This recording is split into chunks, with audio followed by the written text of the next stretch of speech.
बिस्मिल्लाहिर्रहमानिर्रहीम। गाइस, कैसे हैं आप सारे? खैर कैसे हैं? तो आज जो मैं आपको बता रहा हूँ, सऊदीया का जो मल्टीपल वीज़ा एंट्री है वो बंद हो गया। अभी सिंगल एंट्री वीज़ा मिल रहा है सिर्फ। तो मैं आपको तरीकाकार इसमें बता देता हूँ आपने कैसे अप्लाई करना है। लेकिन अगर आप सिंगल एंट्री पे वीज़ा पे फैमिली अपनी बुलाना चाहती है, आप फैमिली को सिंगल एंट्री वीज़ा पे बुलाना चाह रहे हैं, तो उसके बारे में इंफॉर्मेशन आपके पास पहले होनी बहुत ज़रूरी है।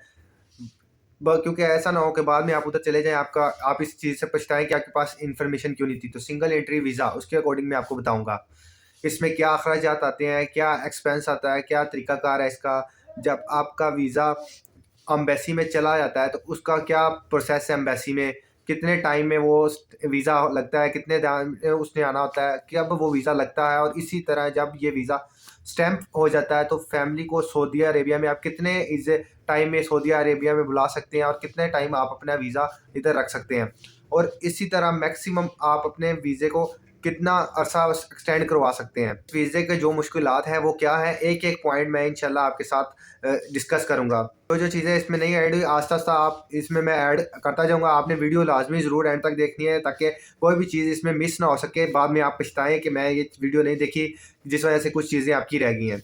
तो मैं आपको बता देता हूँ कि अभी आप मल्टीपल एंट्री वीज़ा अप्लाई नहीं कर सकते। अभी आप सिर्फ़ सिंगल एंट्री वीज़ा अप्लाई कर सकते हैं। अगर एक दफ़ा आपने एंट्री कर दी है, अगर दोबारा आप इधर से एग्ज़िट कर लेंगे तो दोबारा आप उस एंट्री में नहीं जा सकते, क्योंकि उसमें एक दफ़ा ही एग्ज़िट कर सकते हैं, बार-बार एग्ज़िट नहीं कर देते।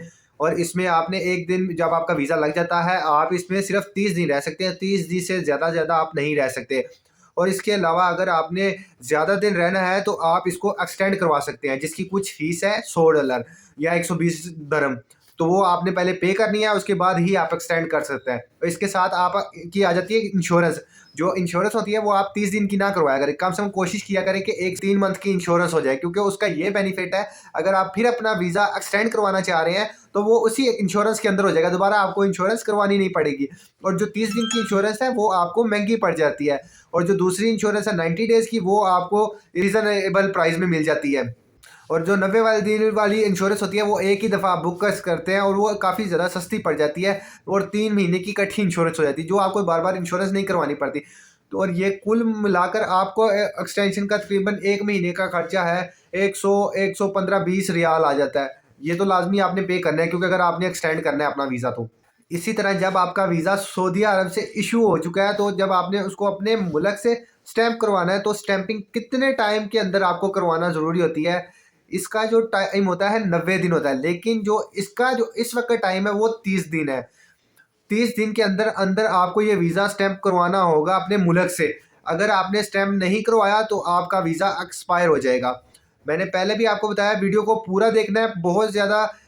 इस वीडियो में मैं आपको बताऊंगा जो मसाइल चले हैं उनके अकॉर्डिंग, कोई भी पॉइंट आप मिस ना कीजिएगा, ताकि आप बाद में पछताएं कि मैंने ये वीडियो क्यों नहीं देखी। तो अभी तक अपडेट है उसके अकॉर्डिंग मैं आपको गाइड कर रहा हूँ। इसके बाद अगर कोई नया सिस्टम चेंज हो जाता है, कोई नई अपडेट आ जाती है, वो बाद वाली बात है। अभी तक जो चल रहा है उसके अकॉर्डिंग मैं आपको गाइड कर रहा हूँ। इसी तरह जब आपका वीज़ा सऊदी अरब से पाकिस्तान आ जाता है तो उसको 30 दिन के अंदर अंदर आपको स्टैंप करवाना ज़रूरी है। और जब आपका एक दफ़ा वीज़ा स्टैंप हो जाता है तो आपको 30 दिन के अंदर अंदर ट्रैवल करना ज़रूरी है। अगर आप 30 दिन के अंदर अंदर ट्रैवल नहीं करते तो फिर आपका वीज़ा एक्सपायर हो जाएगा और फिर आप उस पर ट्रैवल नहीं कर सकते। फिर आ जाता है जब आप सऊदीया के अंदर इंटर होते हैं, तो उसके बाद आपने 30 दिन के अंदर अंदर एग्जिट करना है। अगर आप एग्जिट नहीं करते तो आपको 30 दिन से पहले उसको एक्सटेंड करवाना। अगर आप उसको एक्सटेंड नहीं करते तो वो आपके ख़िलाफ़ कार्रवाई करेंगे, लेकिन उससे अच्छा है कि पहले आप उससे एक्सटेंड करवा लें। और जब भी आप वीज़ा अप्लाई करते हैं मूफा की वेबसाइट पे उसको एक्सटेंड करवाने के लिए, तो उस पर जो टाइम है 30 डेज़ है। 30 दिन के अंदर आप सऊदीया रह सकते हैं। मज़ीद अगर आपने रहना है तो आपको फिर एक्सटेंड करवाना पड़ेगा। अगर मज़ीद फिर रहना है तो मज़ीद फिर आपको एक्सटेंड करवाना पड़ेगा। फिर वो आपको अलाउ करता है 90 दिन तक, यानी 3 महीने तक। तो इसलिए जब भी आपने इंश्योरेंस करवानी है, कम से कम 3 मंथ की करवानी है, क्योंकि आपको बार-बार इंश्योरेंस नहीं करवानी चाहिए पड़ेगी। और दूसरा, ये इंश्योरेंस आपको रीज़नेबल प्राइस में मिल जाएगी। इसी तरह जो सऊदीया में 30 दिन आप एक्सटेंड करवा सकते हैं और 30 दिन से ज़्यादा कोई चांसेस नहीं है। इसके साथ ही मैं आपको दोबारा समझाता हूँ, पहले जब आप वीज़ा अप्लाई करते हैं हमें 2 ऑप्शन मिलते हैं। सबसे पहले कि आप सिंगल एंट्री सफ़रे वाहिद यानी सिंगल इंट्रा, जब आप सिंगल एंट्री को क्लिक करते हैं तो उसमें आपके नीचे शो हो रहा था 30 डेज़ के लिए आपने वीज़ा अप्लाई करना है। और जब आप पहले फैमिली वीज़ा अप्लाई करते थे उसके लिए आपको 90 डेज़ के लिए उस पे शो होता था कि आप 90 डेज़ का वीज़ा अप्लाई कर सकते हैं। लेकिन अभी आप जब जो नया प्रोसेस है इसमें आप जब भी अप्लाई करेंगे ना, तो आपको वो 90 डेज नहीं नजर आएगा, आपको सिर्फ 30 डेज नजर आएगा। मल्टीपल एंट्रीज 90 दिन का स्टे था, लेकिन ये जो सिंगल एंट्रीज है यहाँ पे जाएंगे आप 90 दिन ऑप्शन खत्म हो गया, अभी सिर्फ 30 डेज का ऑप्शन है। तो अभी आप सिर्फ ही 90 दिन ही स्टे कर सकते हैं। और जब पहले आप जो इस पे ऑप्शन आता था 90 डेज का था, तो पहले इसके बाद जो ऑप्शन आता था वो 365 डे यानी 1 साल का ऑप्शन आता था, अभी वो भी ऑप्शन खत्म हो चुका है। अभी जो आपका स्टे है वो भी 30 दिन का है, और जो भी आपका वीज़ा है वो भी 30 दिन का है। तो 30 दिन से ये ज़्यादा वीज़ा नहीं चलेगा। तो काइंडली रिक्वेस्ट है कि ज़्यादा स्टे ओवर स्टे ना किएगा, नहीं तो इसके खिलाफ आपके खिलाफ कार्रवाई की जाएगी, जो आपके लिए मुश्किल हो सकती है, जो आपको मुश्किल में डाल सकती है। अगर आपने ज़्यादा दिन इसमें स्टे करना है तो मज़ीद आपको इसको एक्सटेंड करवाना पड़ेगा।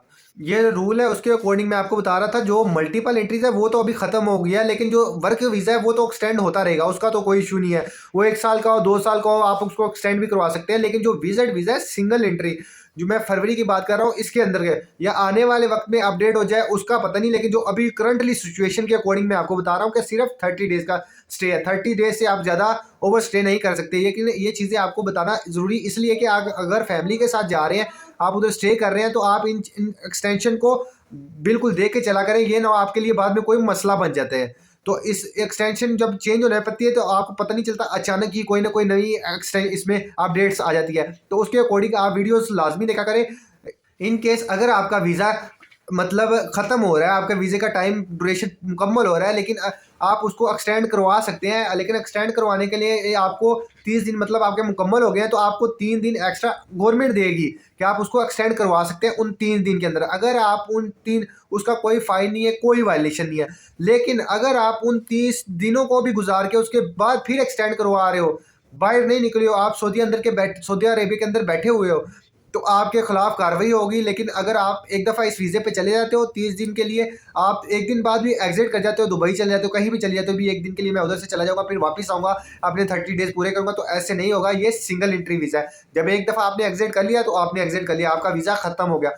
जब आप दोबारा इसी कंट्री में स्टे करना रहना चाहेंगे तो आपको वीज़ा अगेन अप्लाई करना पड़ेगा, अगेन सारा प्रोसेस, एम्बेसी का प्रोसेस सारा दोबारा करना पड़ेगा। तो इसलिए जब आप सऊदीया जाते हैं तो आप एक दफ़ा 30 दिन का वीज़ा होता है, तो आप उसके जितने दिन रहना चाहे उतने दिन ही स्टे किया करें, ओवर स्टे ना किया करें। ओवर स्टे के लिए सिर्फ 3 डेज है। अगर आप 3 डेज से ज़्यादा ओवर स्टे करते हैं तो आपके खिलाफ कार्रवाई की जाएगी। तो इसलिए आप जब भी जाएँ, अगर आपने ज़्यादा देर उसमें स्टे करना है तो आपको पहले इंश्योरेंस 90 डेज़ की करवानी पड़ेगी, और दूसरा आप अपना जो वीज़ा है उसको आपको तकरीबन 10 डेज़ जब आपके रहते हो उससे पहले आप उसको एक्सटेंड करवा लें, ताकि आपके को लिए कोई मसला, कोई रुकावट ना बने। क्योंकि जब एक दफ़ा सिस्टम में अपडेट आ जाती है कि आपका वीज़ा एक्सपायर हो गया, तो फिर आप कुछ भी नहीं कर सकते, फिर कानून ने आपके खिलाफ एक्शन करना है। तो जब आप उसके खिलाफ पहले से ही आप इसका बंदोबस्त कर लेते हैं तो आपको कोई किसी चीज़ कोई इंटरफेस कोई इशू फेस करना नहीं पड़ना था। तो आप इसलिए पहले ही वीज़े का सारा प्रोसेस करवा लिया करें, ताकि जब आप अपने टाइम से पहले ही उसको आप एक्सटेंड करवा लेंगे तो आपको किसी किस्म की कोई वायलेशन नहीं आपकी नहीं होगी, ना आपको कोई इसका एक्शन वगैरह कोई कार्रवाई होगी। तो इससे आपका जब वीज़ा रह जाता है आप उससे पहले ही उसको एक्सटेंड करवा लिया करें, ताकि वो आपके लिए बेनिफिट होता है। तो इसलिए अभी तक सिर्फ 30 दिन का ही मिल रहा है, तो आपने 30 दिन का ही अप्लाई करना है, और ये नॉन एक्सटेंडेबल है, ये एक्सटेंड नहीं होगा। इस वक्त का जो रूल है, आज का जो रूल चल रहा है उसके अकॉर्डिंग मैं आपको बता रहा हूँ। तो काइंडली इन चीज़ों को लाजमी देखा करें, वेरीफाई किया करें, ये चीज़ें आपके लिए बहुत इंपॉर्टेंट है। मोस्टली लोग गफलत कर लेते हैं, जिसकी वजह से बाद में किसी परेशानी में डले होते हैं। तो आप ऐसा जब भी कोई वीज़ा अप्लाई करते हैं तो आप पहले इन चीज़ों का लाजमी देखा करें, 30 दिन और 90 दिन वाला देख लिया करें कि आपका वीज़ा किस चीज़ कौन सा है, 30 दिन का है या 90 दिन का है। अभी जो हमें वीज़ा मिल रहा है वो 30 डेज़ का ही मिल रहा है, तो हम सिर्फ 30 डेज़ ही रह सकते हैं, 30 डेज़ को हम ज़्यादा एक्सटेंड नहीं करवा सकते। और जिन्होंने फैमिली वीज़े मल्टीपल वीज़े अपने पास निकाल के रखे हुए हैं, आप उसको संभाल के रखें। आज के बाद अगर वीज़े दोबारा ओपन होते हैं, इनकी स्टैंपिंग स्टार्ट होती है, तो इंशाल्लाह ये वीज़ा आपका स्टैंप हो जाएगा। इस चीज़ में आप परेशान ना हो, ये वीज़ा आपका ज़ाया नहीं होगा। तो उम्मीद है कि ये इन्फॉर्मेशन आपको अच्छी लगी होगी। तो अगर इन्फॉर्मेशन अच्छी लगी हो तो वीडियो को लाइक ज़रूर कीजिएगा। तब तक के फिर मिलेंगे नेक्स्ट वीडियो में। काइंडली मेरे चैनल को ज़रूर सब्सक्राइब कीजिएगा। फिर मिलते हैं आपसे नेक्स्ट वीडियो में, तब तक के लिए अल्लाह हाफिज़, टेक केयर।